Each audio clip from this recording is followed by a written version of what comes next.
The term augmented reality was first coined in 1992 by Thomas Caudell and David Mizell, two Boeing engineers working on a simple, see-through headset that aided airplane engineers in complex wiring schematics.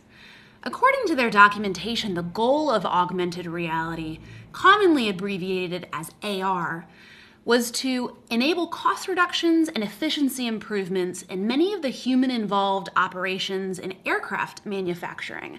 We've been dreaming about the potential of AR for a long time, and the history of the medium stretches back before we even had a term for it. In fact, AR shares a history with its technological cousin, virtual reality. Both virtual reality, or VR, and AR share a common ancestor, the Sword of Damocles. Built in 1968, the Sword of Damocles was created by computer scientist and researcher Ivan Sutherland. His goal was to create the ultimate display, a digital interface capable of transforming the physical world. The prototype was so heavy, it needed to be suspended from the ceiling by a mechanical arm.